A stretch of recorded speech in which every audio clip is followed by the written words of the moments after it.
No question about it. I mean, I don't know why she doesn't get enough credit. She definitely deserves enough credit. She everything people say Kennedy Carter is. She everything y'all say she is. She actually an all star. She actually got all the skills. She got all the skills in the world. And on top of that, she has a motor to go along with it. So she got The Chicago Sky suffered another decisive defeat against the Indiana Fever, highlighting ongoing struggles with tactical execution and roster management. Despite competitive efforts from Rachel Bannum and other players, the team's defensive schemes proved inadequate against Indiana's offensive capabilities. Kelsey Mitchell delivered an exceptional performance that exposed fundamental weaknesses in Chicago's game planning approach. The veteran guard exploited defensive lapses throughout the contest, finding numerous scoring opportunities without encountering significant resistance from opposing defenders. to go along with it. So I'm watching Kelsey Mitchell. She got the step back midi. She can play off the ball. She can come off a pin down, catch and shoot. She can put the ball down on the floor, get to the rack. Like all three levels. Like it's nothing she can't do when it comes to scoring. Now, Camilla Cardoso, I'm gonna say about Camilla. I thought Camilla, she needed to come out and show AB, look, I might be the Chicago's coaching staff employed zone defensive coverage for extended periods, a strategy that appeared counterproductive given Mitchell's shooting prowess. This tactical decision allowed Indiana's primary scorer to operate comfortably from multiple positions on the court, ultimately leading to her dominant statistical output. The absence of key personnel impacted both teams' rotations and strategic approaches. Chicago played without Angel Reese during what was designated as Barbie Game Night, while Indiana managed without Caitlin Clark's presence. These roster adjustments created different challenges for each organization's tactical implementation. She needed to come out and show AB, look, I might be the little sister, but I'm the big little sister. You want to put some respect on my name. I thought she played good. I'm not gonna lie to you. I like how Camilla played. The problem is they don't like to give her the ball. No Angel Reese, Camilla not gonna get the ball like she should. When Camilla have games like this, she'll have 20 points, 22 points. But that's with Angel. Because Angel gonna make sure she get the ball. Mitchell's performance statistics reflected her complete offensive arsenal, recording 35 points on efficient shooting percentages. Her 12 of 19 field goal performance included 7 of 10 success from three-point range, complemented by 6 assists and 3 steals. This comprehensive contribution demonstrated her capability across multiple facets of the game. The contest reinforced perceptions about roster construction differences between these franchises. Indiana's depth and versatility became apparent as multiple players contributed meaningfully despite missing their marquee rookie. This organizational strength contrasts sharply with Chicago's apparent reliance on specific individuals for competitive viability. She's gonna make sure she get the ball. Now, Rebecca Allen played good. She played okay. I'm not gonna say she played bad, but the problem is she jacked up too many damn threes. Chicago is a team that's too stagnant and they trigger happy. They just every time they get the ball, they want to shoot threes. You shoot all those threes, and you turn the ball over 20 times. You're not gonna win. It's that simple.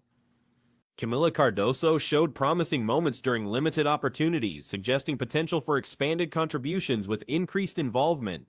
However, the team's offensive distribution patterns frequently overlooked interior options, limiting her impact on overall team performance. Rebecca Allen provided steady contributions but fell into patterns of excessive perimeter shooting that characterized Chicago's offensive approach throughout the game. The team's tendency toward three-point attempts, combined with frequent turnovers, created unsustainable offensive efficiency. Chicago's 20 turnovers reflected broader issues with ball security and decision-making under pressure. These mistakes, combined with defensive breakdowns, created a cycle of poor possessions that undermined competitive chances against a superior opponent. The coaching disparity became evident through strategic adjustments and in-game management decisions. Tyler Marsh's approach to neutralizing opposing strengths appeared inadequate, particularly regarding defensive schemes designed to limit elite scorers like Mitchell. Individual defensive assignments failed to address Indiana's primary threats effectively. The absence of consistent double-team pressure allowed Mitchell to operate without meaningful constraints, leading to her exceptional scoring output and overall offensive control. Aaliyah Boston contributed across multiple statistical categories with 6 assists, 2 steals, and 2 blocks, showcasing her versatility beyond traditional center responsibilities. Her performance highlighted Indiana's balanced roster construction and player development success. Tiffany Hayes provided valuable bench production with 14 points, demonstrating the organizational depth that separates these franchises. Such contributions from reserve. The assessment emphasized that effective players must contribute beyond specialized areas to warrant top-tier classification. Parker noted that Reese shows promise for future improvement, but currently functions best in a complementary role rather than as a featured offensive weapon or defensive anchor. Reese supporters reacted strongly to these rankings, expressing disagreement with Parker's evaluation through various online platforms. Many fans argued that the assessment undervalued Reese's contributions and failed to recognize her rapid development during her rookie season. Critics of Parker's commentary suggested bias influenced her rankings, though others defended her right to provide professional analysis based on extensive playing experience. The debate highlighted ongoing discussions about player evaluation criteria and the role of veteran perspectives in assessing emerging talent. Parker defended her analysis by emphasizing the importance of substantive basketball discussion rather than emotional reaction. She encouraged critics to present factual counter-arguments rather than personal attacks when disagreeing with professional assessments. The controversy expanded beyond simple rankings to encompass broader questions about player development expectations and media coverage patterns. Some observers noted inconsistencies in how different players receive evaluation and criticism throughout their careers. Reese's statistical performance became central to the debate, with supporters highlighting her rebounding achievements and double-double frequency. Critics pointed to areas requiring improvement, including turnover rates and overall shooting efficiency in crucial game situations. The discussion revealed different perspectives on what constitutes elite performance in professional women's basketball. Traditional metrics such as scoring and assists competed with newer analytics focusing on specific skill areas and situational effectiveness. Parker's basketball credentials include championship victories, Olympic medals, and extensive professional experience, lending weight to her analytical opinions. Her background provides context for understanding advanced basketball concepts and player development trajectory. The ranking controversy occurred alongside broader discussions about young player expectations and development timelines. Different viewpoints emerged regarding appropriate benchmarks for rookie season performance and realistic growth projections. Social media reactions demonstrated the passionate engagement surrounding women's basketball discussions. Fan loyalty often conflicts with objective player evaluation, creating tension between emotional investment and analytical assessment. Kennedy Carter, a former Chicago Sky player, contributed commentary during the controversy while the team struggled with poor performance. Her observations added another professional perspective to the ongoing debate about player rankings and team dynamics. The Chicago Sky's difficult season provided additional context for discussions about individual player contributions and team success correlation. Poor team performance complicated efforts to evaluate individual players fairly within struggling organizational structure. Parker emphasized that ranking discussions should focus on basketball fundamentals rather than personal characteristics or background factors. She advocated for analysis based on court performance and measurable contributions to team success. The debate highlighted challenges facing young players navigating increased attention and heightened expectations. Professional development occurs under intense scrutiny that can complicate natural learning processes and skill acquisition. Turnover issues emerged as a specific concern in evaluating certain players' readiness for expanded roles. High giveaway rates during crucial moments suggested areas requiring significant improvement before assuming greater responsibility. Defensive capabilities became another evaluation criterion, with discussions about versatility and impact on multiple sides of the basketball. Elite players demonstrate excellence across various game aspects rather than specializing in limited areas. The controversy underscored different approaches to player criticism and accountability within professional sports. Some perspectives favor protective support while others emphasize direct feedback for improvement purposes. Clutch performance emerged as a distinguishing factor between different player categories.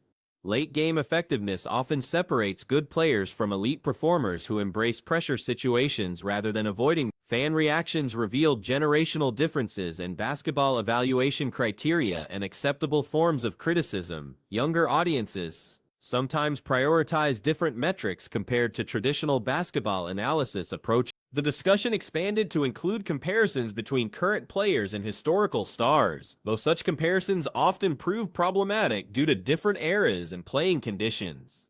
Context becomes crucial when evaluating players across different time frames. Parker's analysis suggested that time and continued development could elevate players between tiers, indicating that current rankings reflect present ability rather than permanent classifications. Player improvement remains possible through dedicated work and experience. Media coverage patterns influenced how different players receive evaluation and criticism throughout their careers. Attention levels and narrative construction affect public perception beyond actual court performance. The ranking system itself became subject to debate, with questions about whether tier classifications adequately capture player value and potential. Alternative evaluation methods might provide more nuanced assessments of complex basketball abilities. Professional basketball demands consistent performance under pressure rather than occasional highlight moments. Sustained excellence over multiple games and seasons distinguishes elite players from those still developing their game. The controversy reflected broader discussions about objectivity in sports analysis and the role of personal relationships in professional evaluation. Former players bring unique insights while potentially carrying biases from their own experiences. Team context significantly influences individual player assessment, as struggling organizations can limit opportunities for players to demonstrate their full capabilities. Surrounding talent and coaching quality affect individual performance metrics. The debate ultimately centered on differing definitions of basketball excellence and appropriate timelines for player development. Reasonable people can disagree about evaluation criteria while maintaining respect for diverse perspectives. Future player development will determine whether current assessments prove accurate or require revision. Basketball careers evolve continuously, making definitive judgments challenging during early professional stages. The controversy demonstrated the passionate engagement surrounding women's professional basketball and the importance of thoughtful analysis in sport discussion. Constructive debate benefits the sport, while personal attacks detract from meaningful conversation.